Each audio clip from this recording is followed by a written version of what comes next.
Hello नमस्कार दोस्तों। स्वागत है आपका दोबारा से आपके अपने यूट्यूब चैनल पर जिसका नाम है लेट्स लर्न संस्कृत। तो दोस्तों, आप सबको पता है कि हम हमारे संस्कृत अलंकार का जो हमारा प्रकरण चला हुआ है, ठीक है, वो आज क्या है कि समाप्ति हो जाएगा। हमने जो है 15 प्रकार के अलंकार किए हैं और उनके भेद किए हैं, लक्षण, उदाहरण और किस प्रकार से एग्जाम में पूछे जाते हैं, ये सभी आपको बता दिए हैं। ठीक है, यदि आपने पीछे वाले अभी तक अलंकार नहीं देखे हैं तो आप प्लेलिस्ट में जाकर के सभी अलंकार को देख सकते हो। ठीक है, वहाँ सभी प्रकार से अच्छी प्रकार से मेरी तरफ से जैसा अच्छा मैंने जितनी कोशिश हो सकी उतनी की आपको समझाने की। ठीक है, और आज जो हमारा अलंकार है वो हमारा अंतिम अलंकार है। इसके बाद हम हमारा अलग से बिंदु लेके आएंगे, जो हमारे संस्कृत के प्रत्यय होते हैं वो हम कवर करेंगे। ठीक है, और आज का जो अलंकार है वो अलंकार तुल्य योगिता अलंकार है। ठीक है, अलंकार का नाम है तुल्य योगिता अलंकार। इसके नाम से ही पता चल रहा है तुल्य। तुल्य क्या मतलब? तुल्य यानी कि समान। ठीक है, जो समान हो। अब वहां समान क्या हो, कैसे हो? अब आपने अलंकारों में देखा कि अलंकार में हमने सिर्फ दो चीजें ही बहुत ज्यादा देखने को मिली है, वो है उपमान और उपमेय। अब आपको ये भी पता है कि उपमेय क्या होता है और उपमान क्या होता है। यदि ये नहीं पता है तो हमने पहले बता दिया गया है, आप वहां जाकर के देख सकते हो। हमारा जो आज का जो फोकस है वो क्या होगा, वो तुल्य योगिता अलंकार पर होगा। ठीक है, और मैं बता रहा हूं कि ये हमारा अंतिम अलंकार है। यदि एग्जाम में कोई पूछेगा तो अब तक जितने करवाए गए हैं इन्हीं में से पूछता है। और वैसे तो अलंकार बहुत से हैं लेकिन ज़्यादा हम नहीं करते और ना ही कभी एग्जाम में पूछे जाते हैं। ठीक है, जिनकी मौलिकता थी, जिनकी जो ज़्यादा उदाहरण पूछे जाते हैं या जो ज़्यादा अलंकार पूछे जाते हैं वो हमने कवर कर लिए हैं। ठीक है, आज जो हमारा अलंकार है उस अलंकार का नाम है तुल्य योगिता। ठीक है, तो इसके नाम से ही पता चल रहा है कि इसमें जो तुल्य शब्द प्रयोग किया है वो सम्मान के लिए किया है। समान यानी कि एक समान, एक जैसे। ठीक है, तो तुल्य योगिता अलंकार है। इसमें है ना प्रकृत या अप्रकृत, प्रस्तुत या अप्रस्तुत, ये जो शब्द लिए गए हैं। आपने इससे पहले एक अलंकार किया था, उस अलंकार का नाम था दीपक अलंकार। दीपक अलंकार, इसमें भी दो शब्द आए थे। पहला था प्रस्तुत, ठीक है, और एक था अप्रस्तुत। प्रस्तुत और अप्रस्तुत। ठीक है, जो दीपक अलंकार था उसमें प्रस्तुत और अप्रस्तुत दो शब्द आए थे। इसमें प्रस्तुत उपमेय के लिए प्रयोग किया गया है और अप्रस्तुत है जो उपमान के लिए प्रयोग किया गया है। ये अच्छी तरह से समझाए थे जब हमने दीपक अलंकार किया था। ठीक है, और इसका जो इसमें जो एक ही चीज क्या थी, इसमें एक ही चीज कॉमन थी कि इसमें जो एक धर्म होता है, समान धर्म होता है, जो समान धर्म उपमेय और उपमान का दोनों का वो समान धर्म होता है।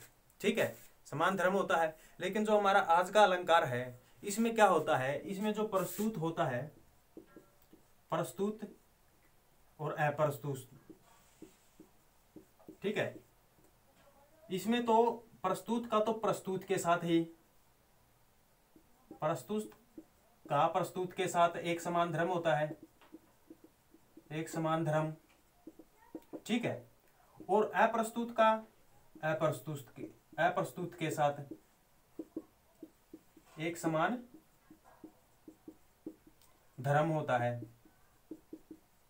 ठीक है, यानी कि एक समान धर्म होता है। इसका मतलब यह है कि वो आप ये मान सकते हो कि जैसा उपमेय को बताया गया है वैसे ही वहां उपमान को बता दिया गया है। ठीक है, वहां क्या है, हमारा दीपक अलंकार है।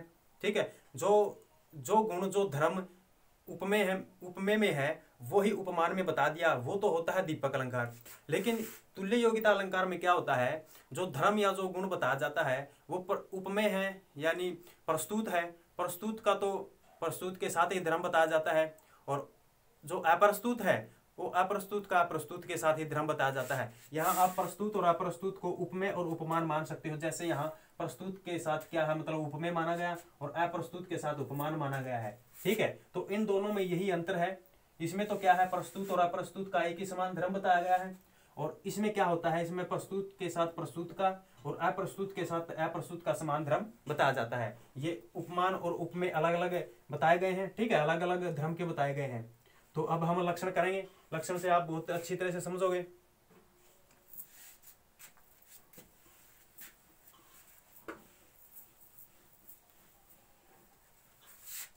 तुल्य योगिता का अलंकार का हमारा लक्षण है,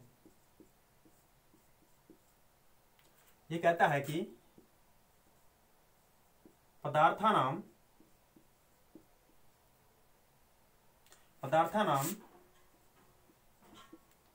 प्रस्तुतानाम नेषाम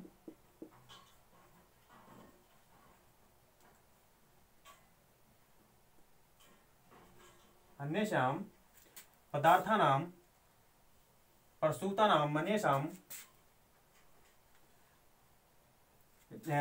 पदार्थानां प्रस्तुतानां वा यदि भवेत्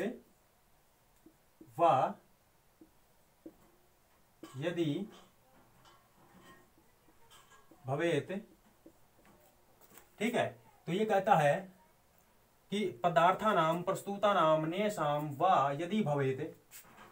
आगे कहता है कि एक धर्माभि संबंध है, एक धर्माभि संबंध है स्याद् तथा एक धर्माभि संबंध है स्याद् तथा तुल्य योगिता।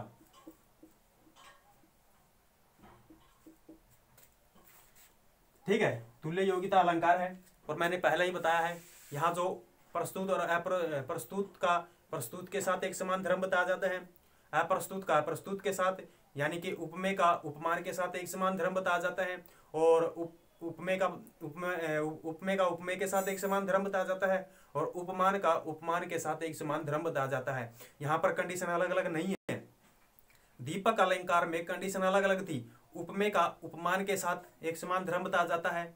ठीक है, यहाँ पर अलग अलग बताया जाता है, और वो आप समझोगे जब आप अच्छी प्रकार से उदाहरणों का अभ्यास करोगे। ठीक है, तो हमारा लक्षण है पदार्थानां प्रस्तुतानां अन्येषां वा यदि भवेत्।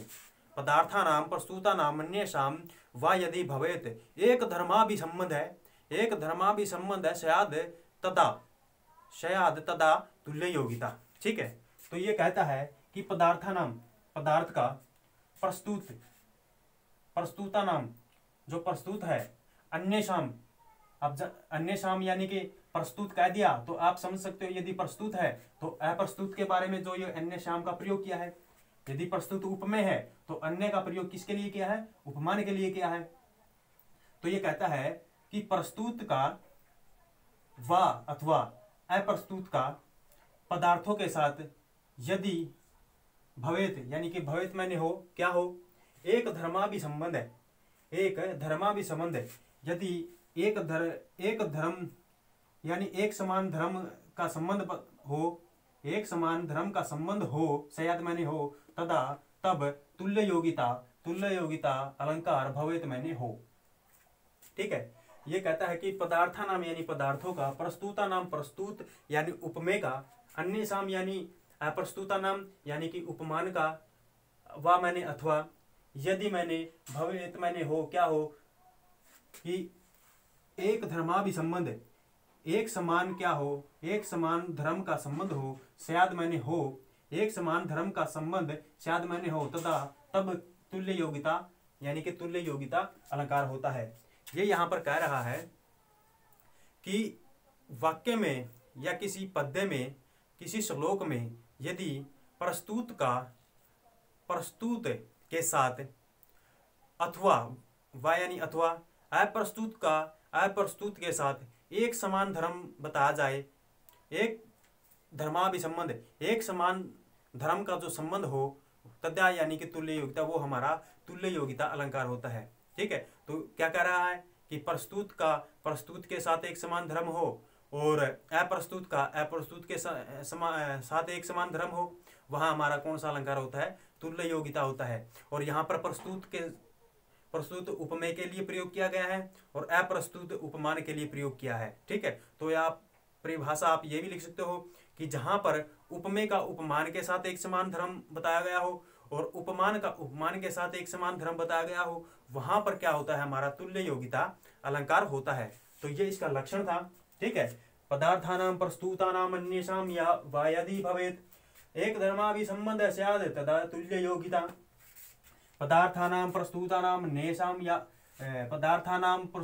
अन्येषां वा यदि भवेत् एक धर्माभिसंबंध है स्यात् तदा तुल्य योगिता। ठीक है, तो ये हमारा लक्षण हो गया है। अब हम इसका उदाहरण करेंगे। ठीक है, उदाहरण करेंगे तो उदाहरण हम यहां लिख देते हैं।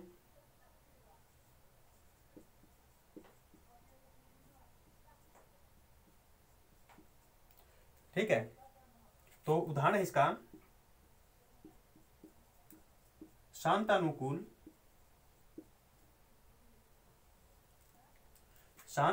है पवन है,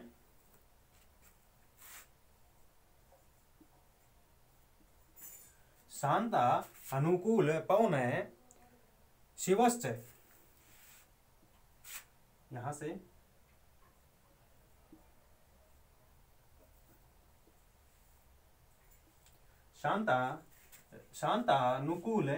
शांतानुकूल पवन है शिवश्च पंथा।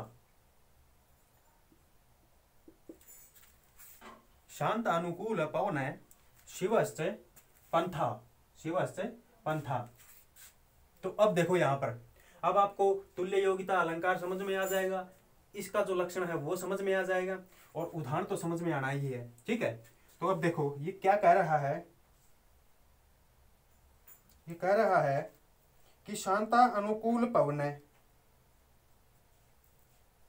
कह रहा है कि शांता अनुकूल पवन है। शांत यानी कि शांत, अनुकूल यानी कि अनुकूल है। शांत अनुकूल पवन है। च मैंने और पंथा यानी कि मार्ग, शिवस्य कल्याणकारी है। तो यहां पर ये क्या कह रहा है कि शांत अनुकूल पवन है। शांत और अनुकूल क्या है? पवन है। भी जैसी हमें चाहिए है उस प्रकार की तो पवन है कि शांत और अनुकूल पवन है। च और पंथा शिवश्च, पंथा शिव है। च पंथा शिव, पंथा यानी कि मार्ग, पवन मैंने हवा, अनुकूल मैंने हमारे अनुकूल होना। ठीक है, तो यहां पर ये कह रहा है कि शांत और अनुकूल पवन है, शांत और अनुकूल पवन है। च मैंने और पंथा यानी कि मार्ग कल्याणकारी है। ये कहता है कि शांत और अनुकूल पवन और मार्ग क्या है? दोनों ये कल्याणकारी होते हैं। शांत अनुकूल पवन और मार्ग जो है दोनों ही कल्याणकारी हो। समझ गए? जो शांत और अनुकूल पवन है और जो ये मार्ग है ये दोनों ही क्या हो? कल्याणकारी हो। अब यहाँ पर मार्ग के पवन के बारे, हवा के बारे में बताया गया है कि शांत और अनुकूल हो, अनुकूल। मार्ग के बारे में बताया गया कि शांत और अनुकूल है। ये दोनों ही क्या होते हैं? शिव है। शिव यानी के कल्याणकारी होते हैं। अब यहाँ पर ये कह रहा है कि कोई व्यक्ति किसी मार्ग से जा रहा है। ठीक है, तो उस मार्ग में उसके ही अनुकूल हवा है और वो मार्ग भी बिल्कुल उसी के अनुकूल है। यदि मार्ग भी अनुकूल हो और हवा भी वहाँ की क्या हो? अनुकूल हो, वहाँ का वातावरण भी उसके ही अनुकूल हो, तो वो कहता है कि ये दोनों ही कल्याणकारी होते हैं। ठीक है, शांत अनुकूल पवन और मार्ग यानी कि शांत अनुकूल पवन और शांत अनुकूल ही क्या हो? मार्ग हो। ये दोनों ही क्या होते हैं? कल्याणकारी होते हैं। समझ गए? तो शांत और अनुकूल हवा और मार्ग दोनों ही क्या? कल्याणकारी हो। अब आप यहां देखो, यहां प्रस्तुत और अप्रस्तुत। ठीक है, अब हम यहां समझेंगे। अब जो पवन होती है वो प्रस्तुत होती है, क्योंकि पवन प्रस्तुत होती है, यानी कि यहाँ पवन को उपमेय माना है इसने, उपमेय, ठीक है, पवन को यहाँ उपमेय माना है। और जो मार्ग है वो भी प्रस्तुत होता है, पवन भी प्रस्तुत होती है और पंथा यानी कि मार्ग भी क्या होता है कि प्रस्तुत होता है। मार्ग को हम देख सकते हैं, पवन को हम महसूस कर सकते हैं, ठीक है, समझ रहे हो। इसलिए यहाँ पर क्या कहा है कि उपमेय उपमेय दोनों ही क्या हो, कल्याणकारी हो। अब आप देखोगे कि प्रस्तुत है यानी कि पवन प्रस्तुत है यानी कि उपमेय है, और मार्ग भी क्या है, प्रस्तुत है यानी कि उपमेय है, और दोनों का ही क्या है, एक समान धर्म बताया गया है। अब यहाँ कहीं भी आपको क्या देखने को नहीं मिलेगा, यहाँ पर आपको उपमान देखने को नहीं मिलेगा। दोनों ही क्या है, पवन है, मार्ग है, यानी कि हवा है और रास्ता है, दोनों ही क्या है, उपमेय है, और दोनों का ही क्या समान धर्म क्या है, दोनों ही क्या है, कल्याणकारी हो, ठीक है, दोनों ही कल्याणकारी हो। ये इन दोनों का एक समान धर्म बता दिया, और दोनों ही क्या है, दोनों ही प्रस्तुत है, दोनों ही उपमेय है। अब देखोगे प्रस्तुत ये कहता है तुल्य योग्यता अलंकार की क्या पहचान होती है, क्या लक्षण होता है, क्या ये इसकी कंडीशन होती है, इसकी होती है कि प्रस्तुत का प्रस्तुत के साथ, अप्रस्तुत का अप्रस्तुत के साथ, यानी उपमेय का उपमान, उपमेय का उपमेय के साथ एक समान धर्म हो, उपमान का उपमान के साथ एक समान धर्म हो, ठीक है, एक समान धर्म हो, वहां क्या होता है, तुल्य योग्यता अलंकार होता है। अब देखो यहाँ पर उपमेय है पवन, उपमेय है पंथा यानी कि मार्ग, दोनों ही क्या है, दोनों ही उपमेय है, और दोनों का ही एक समान धर्म क्या है, दोनों का ही एक समान धर्म है कि ये दोनों ही कल्याणकारी होते हैं, ठीक है। यदि आपके अनुकूल हवा हो, ज्यादा हवा भी नुकसानदायक होती है और कम हवा भी नुकसानदायक होती है। मार्ग मार्ग यदि आपके लिए आपके अनुकूल है, आप जैसा चाहते हो वैसा है, तो आपके लिए कल्याणकारी होगा वो, ठीक है। तो देखो दोनों ही क्या है, दोनों ही यहाँ पर क्या है, पवन है और पंथा, दोनों ही उपमेय है, ठीक है, और दोनों का ही क्या है, एक समान धर्म है, एक समान धर्म। एक समान धर्म क्या है कि कल्याणकारी है, कल्याणकारी, ठीक है। अब आप यहां से समझ गए होंगे कि तुल्य योग्यता अलंकार कहाँ होता है, जहां पदार्थों का यानी कि जहां पर उपमेय का उपमेय के साथ एक समान धर्म हो, उपमान का उपमान के साथ एक समान धर्म हो, जहां पर ये होता है वहां पर क्या होता है, वहां पर तुल्य योग्यता अलंकार होता है। समझ गए। आप इसका स्क्रीनशॉट ले सकते हो, हम इसका एक उदाहरण करेंगे।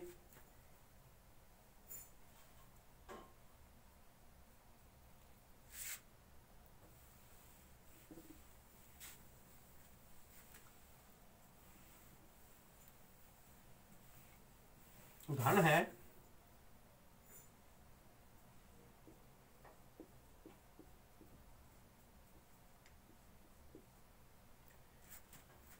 कहता है पांडु अक्ष्मम वदनम हरदम, पांडु अक्ष्मम वदनम हरदम सरसम तव आलस्य मुखम, तव तव आलसम आलसम यानी कि आलसम। ये कहता है पांडु अक्ष्मम वदनम हरदम सरसम तव आलसम मुखम, ठीक है। आगे कहता है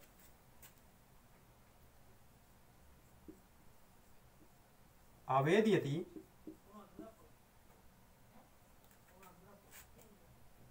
आवेदयति नितांतम,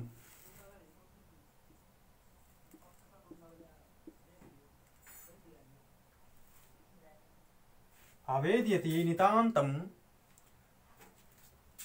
क्षत्रिय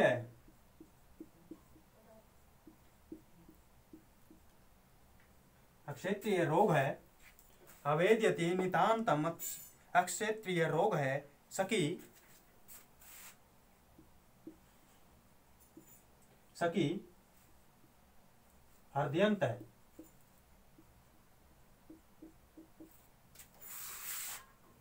समझ गए।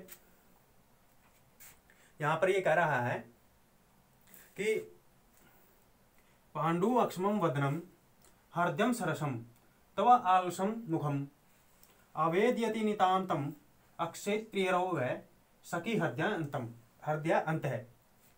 पांडु अक्ष्मम वदनम हृदयम सरसम तव आलसम मुखम अवेद्यति नितांतम अक्षेत्रिय रोग सखी हृदयंत है। ठीक है, तो अब यहां क्या कह रहा है, ये कह रहा है कि सखी यानी कि हे सखी, कोई किसी की तुलना में कह रहा है कि हे सखी, पांडु अक्ष्मम वदनम, पांडु यानी कि पीला, वदनम ये कह रहा है कि वदनम यानी कि मुख जो है पीला, हरदम सरसम, हरदम सरसम हृदय जो है, मन जो है क्या है, रोमांच से भरा है। तब मैंने तुम्हारा आलसम मुखम, और मुख जो तुम्हारा आलस्य से युक्त है। ये कहता है कि हे सखी, तुम्हारा जो है मुख पीला पड़ गया है, हृदय जो है रोमांच से युक्त है, और जो तुम्हारा मुख है वो आलस्य से युक्त है। ठीक है, कहता है कि हे सखी, जो तुम्हारा मुख है वो पीला, पांडु अक्ष्मम पीला पड़ गया है, सरसम हृदयम, हृदय जो है, हृदय जो तुम्हारा है वो एक प्रकार से आप कह सकते हो कि रोमांच, रोमांच से भरा है, रोमांच। ठीक है, तो हे सखी, तुम्हारा जो है वदन यानी कि मुख जो है पीला पड़ गया है, हृदय जो तुम्हारा रोमांच से युक्त हो गया है, और जो मुख जो तुम्हारा वो आलस्य से युक्त है। फिर कहता है कि अवेदिति नितांतम अक्षेत्रिय रोग सखी हृदयम हृदयंत, अवेदिति। ठीक है, कि अवेदिति का मतलब इशारा कर रहा है नितांतम लगातार, कि अक्षेत्रिय रोग है, कि अत्यंत विघ्नकारी हृदयंत है।